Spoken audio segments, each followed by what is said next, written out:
is over and school is back in session. And that has a lot of people worried about money because post-secondary education is mega expensive. So I'm going to do a 4-part series called Saving for School. This 4-part series is geared towards any student who's actually in post-secondary school right now, and also to parents with kids who are wondering, how am I going to pay for my child's education? So today is part 1, and we're talking about the RESP. The RESP stands for Registered Educational Savings Plan, and it's an account that's set up to help families actually fund their child's education. So why is the RESP so awesome?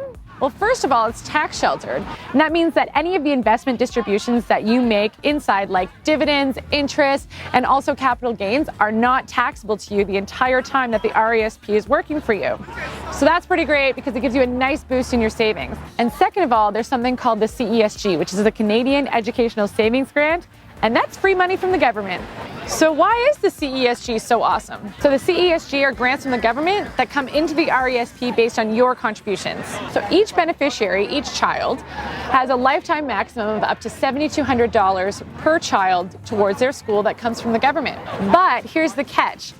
Is up to 20% of all of your contributions with a max of $500 per year. And that's important because it's not like if you dumped in all the money today, you would get 20% back. It's only in $500 maximums each year. So if you have 17 years from the time that your child is born up until the time that they go to school, you want to be making sure that you're getting the maximum amount every single year, which works out to about $177 a month. So this whole RESP thing sounds too good to be true, right? But there's a catch, or 3.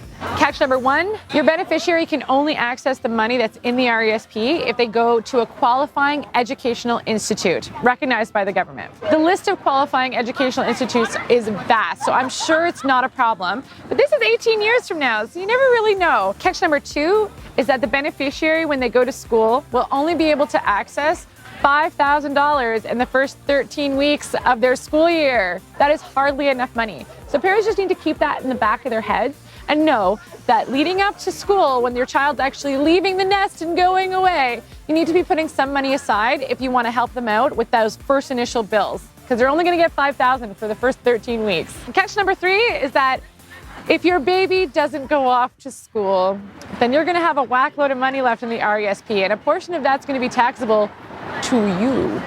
And we're going to talk a lot about that in episode 4, so stay tuned. So now that you know what the RESP is and how to take advantage of the grants, but you might not know how much you need to be socking away over the next few years for your child's education. So stay tuned to part 2 of this series, which airs next week. I'm going to be talking all about how much you and your child should be putting away so that you can afford post-secondary education. You should subscribe if you think it's pretty damn cool that you get some free money from the government just for learning.